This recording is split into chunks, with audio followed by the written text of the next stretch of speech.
Hey guys, and welcome to our final Disney video. Sad face. But this video is a little bit different than our other videos because it's not a vlog, it's a top 5 tips for first time parents going to Disney or young parents going to Disney, because that was our learning experience. That's what we experienced on this trip. So we thought we would make a quick video on some things we learned while we were at Disney, as well as sharing with all of you so you can learn from maybe some of our mistakes. Some things we learned before going that allowed us to avoid these mistakes. So Mary Kate's gonna start with the first tip, and then we're just gonna keep going through, and then we'll wrap up with some final thoughts that we had, some final memories from our trip. So stay tuned again for that.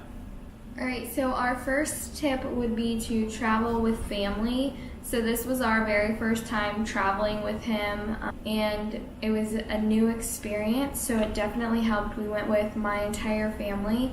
They were very helpful on just like on the airplane, grabbing things, and even if you're just driving, that could still be helpful, because in Disney World actually, they were very helpful getting through security and just like in the parks, just making sure that the baby had everything and just the extra hand, really. Yeah, it was definitely great going with them, for one, for memories, because it was a great memory to have with them, but two, it just allows you to kind of be able to breathe a little bit when you're in the parks, because if you're just kind of burnt out from walking so much and pushing the stroller around, you could have someone else, one of our family members, take that for a few minutes as we kind of just take a little time to breathe. It was, for one, really great for memories, but two, having an extra hand for sure, especially in those hectic times of moving baggage and not always being able to carry him and our other things.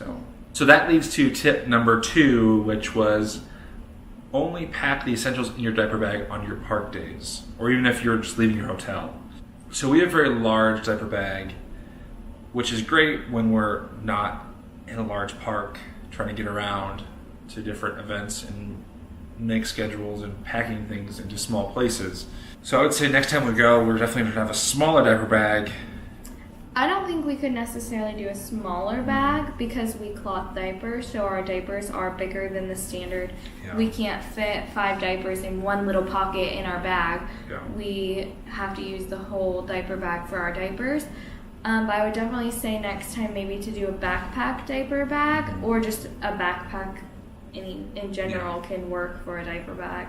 And other than that, we really didn't put anything else in there because we were planning on buying him toys while we were in the park. Yeah. So yeah, if you have the option to use a smaller diaper bag, use it. But I think we'll definitely use like a backpack version, just so it's easier to carry around, for one, and it's not taking so much room in your stroller. So. Yeah. And I guess this kind of leads into tip number 3, to take a stroller.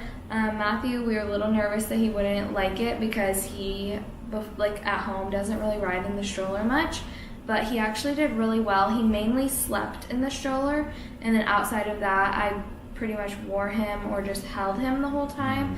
Because he doesn't like to be awake in there, but I was grateful to kind of get a break from wearing him, especially because it was a little warmer.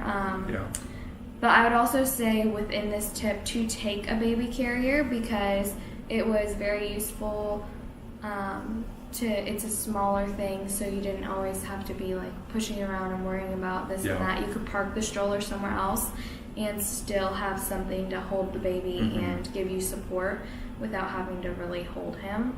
Yeah, because I think coming up with this tip, we're going to recommend don't bring a stroller in the park, but then we kind of went back on that and realized how helpful it was, because for one, it was a mobile bed and a mobile changing table for us. Yeah, we did not really change him in the bathrooms. We just changed him because his stroller lays flat completely, so we just changed his diaper in there.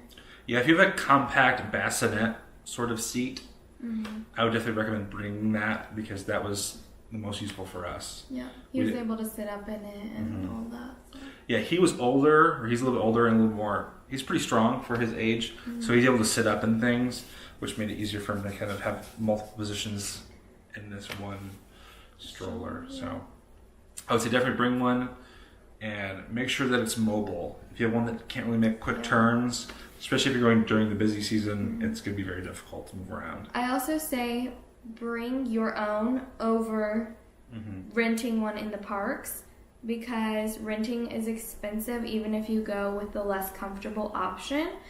And hauling it around, you really don't haul it around any more than you would other than from the airport to the resort you're staying at, which really was no big deal because we checked our stroller at the gate.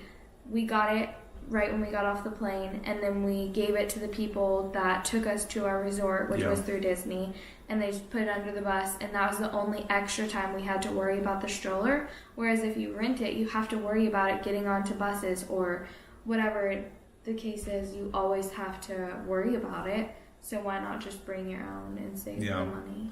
Yeah, I would say the only time I would say that we kind of struggled with it was when we were on the bus. So you have to fold it up, and they don't put it underneath. But you had that struggle even if you rent it. Yeah. So with all of this being said, it made it a lot easier to have those things. Family, a smaller diaper bag. We did use a backpack one day, and that made it a lot easier.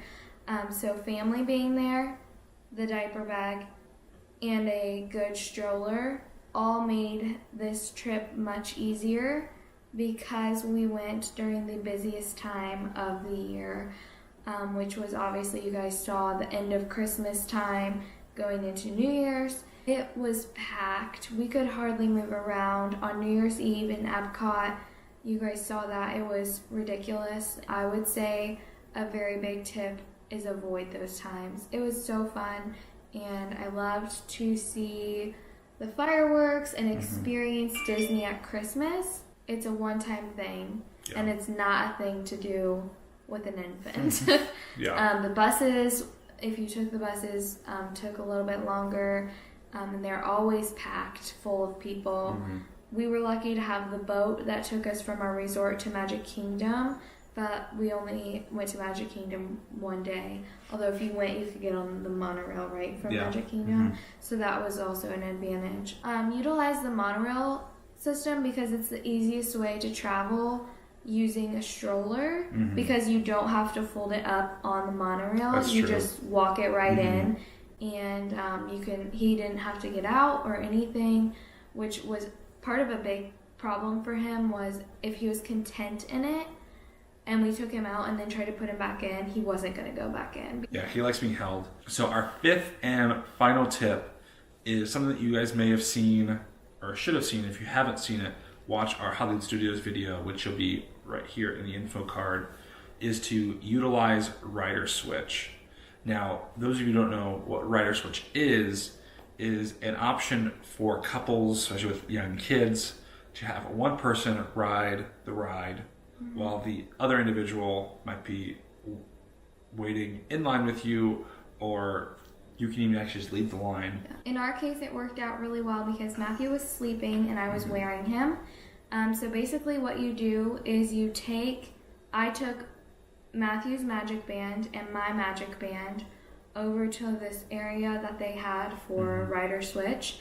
So I waited in line with them for majority of the time, and then once they got about 3/4 of the way there, I hopped out of line, took his magic band over to these people, and they scanned our magic bands and essentially just gave me a fast pass for a certain time period. Matthew and I both got a fast pass, so you can use it with anyone. So I could have done it with my mom or my sister or anyone in our party. Matthew and I just did it, and so it worked out perfectly. I ended up actually getting out of line. I just gave Matthew back his magic band, and then I got out of line and went and just kind of sat in the shade for a little bit so that Matthew could sleep, and then we were able to go on it together, and Matthew got to ride twice. Yeah. So a cool advantage of it as well is that you can ride a ride multiple times if you're riding with the mom or whoever's watching the baby, which is a fun little pro tip there. And the thing is, it's only on rides that infants, young kids can't ride. So the roller coaster type rides, if we didn't have a fast pass for Tower of Terror, that would have been one too. So it's mainly the more fast-paced adult rides that those are available at. So I would say definitely utilize Rider Switch. It was a really fun thing for us to be able to ride together, because that was one worry I think we had, was not the right rides together. Yeah, and we didn't really have to worry about Matthew because we did get to go through the Fast Pass line, so we didn't really have to wait at all, so we could get in and out of the line and the ride and get back to make sure that... Yeah, so in a nutshell, Ride or Switch is just getting a free Fast Pass because you have a child. That's really all it is. So that's where our 5 tips wrap up. I hope those are useful for you guys, especially if you're watching this and you haven't met us before, watched our videos before, haven't watched our Disney content. Make sure you watch that, and hopefully these tips helped you out in your planning process. So the second part of this video is going to be kind of a recap for us in our Disney vlog series.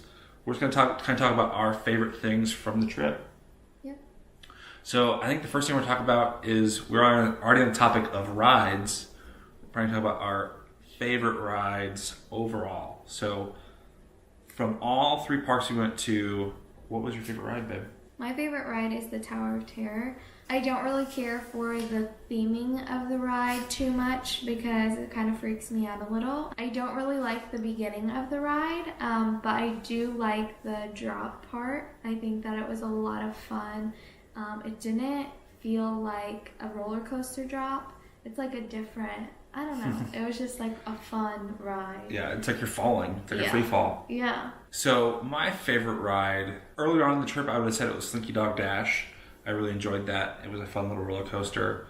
And I'm a big Toy Story fan. But I think after winning Magic Kingdom, my favorite ride is Seven Dwarfs Mine Train. It was, a really fun dark ride because you got to see inside the mines of, not the mines, but like the jewel mining of the Seven Dwarfs, hence the Seven Dwarfs Mine Train. So it was really cool. They had really awesome animatronics, really great projection faces on the dwarves, and just the songs and things like that were really, really catchy and just brought you back to the first time you saw Snow White and those dwarves in that movie, that classic movie. And it was a really fun roller coaster. It was very fast paced, a lot of twists and turns. They had a really happy medium between embracing the dark ride culture of Magic Kingdom, the majority of dark rides, and then having that really good thrill ride in Magic Kingdom. So it's really nice addition to the other mountains in Magic Kingdom, embracing that. It reminded me a lot of Big Thunder's track layout. It had a lot of twists and turns and curves. It was a really fun, thrilling ride for me to go on. So next we're going to talk about kind of a big part of our trip was the food, which we had a lot of great food while we were there. Definitely. Favorite snack in all the parks and different locations we were at, and then our favorite meal. You want to go first, Ben? Sure. Okay, ladies first. So my favorite meal was a close tie between the Crystal Palace buffet and, well, I guess it wasn't really a tie. So my favorite was Via Napoli, which was the Italian restaurant in Epcot, but Crystal Palace's buffet was a very, very close second. So I got there a margarita pizza, and for my appetizer I had the calamari, and I had a really tasty Prosecco drink, which I don't always like Prosecco, so that was fun to find one that I liked. And my favorite snack while we were there was the citrus swirl, which is only at one location in all parks in all the world, and it's the what's it called? It's called the Sunshine Tree Tavern, and it's in Magic Kingdom. Correct. Okay, so we shared it, and I was kind of like ready to be done for the day.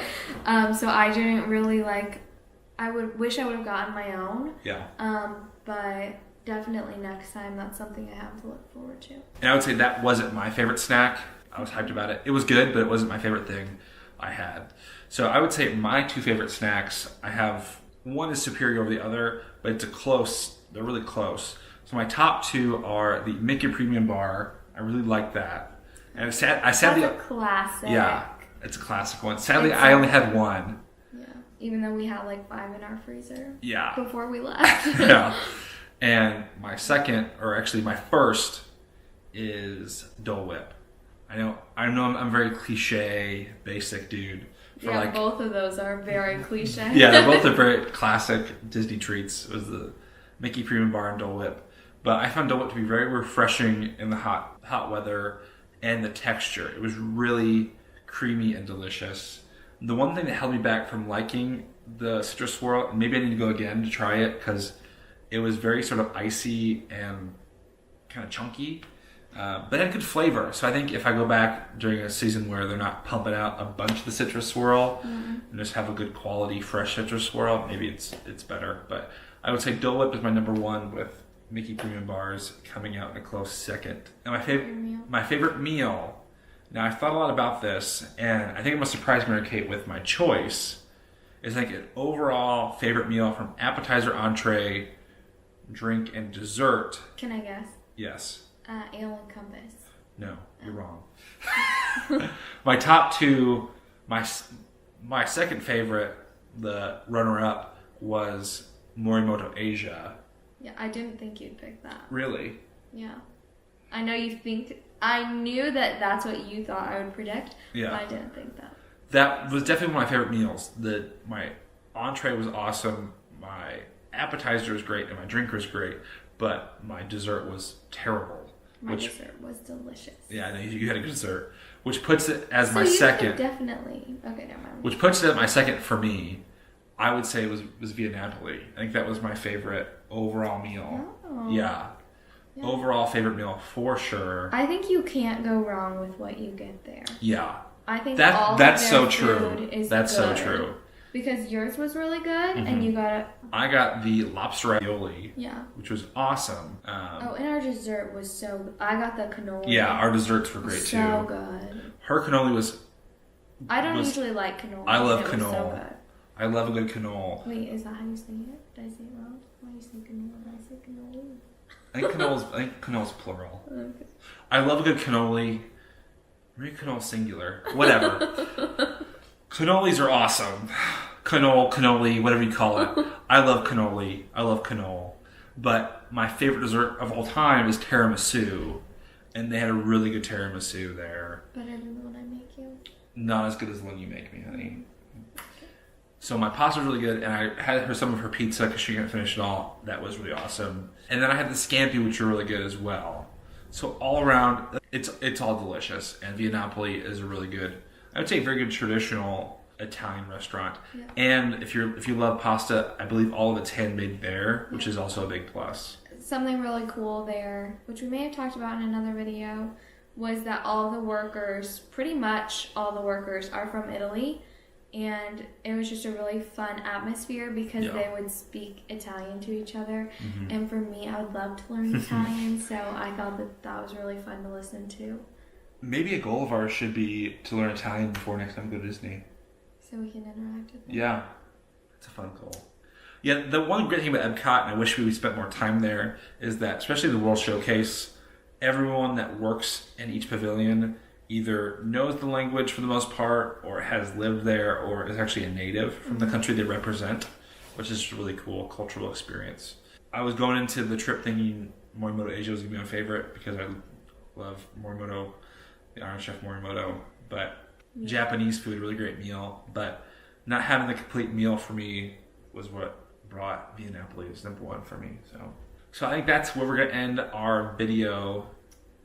Hope you guys enjoyed all of our Disney videos. This is the last one. So we're going to get back into a normal vlog style schedule. Actually, schedules will be the same, but the style of videos go back to our normal vlog videos. So make sure you all like, comment, subscribe. If you're new to our channel, welcome. Make sure you hit that subscription button. And notification bell. And all of you who may be subscribed or new subscribers, make sure you hit that notification bell so you can be notified when we post all our videos. Bye.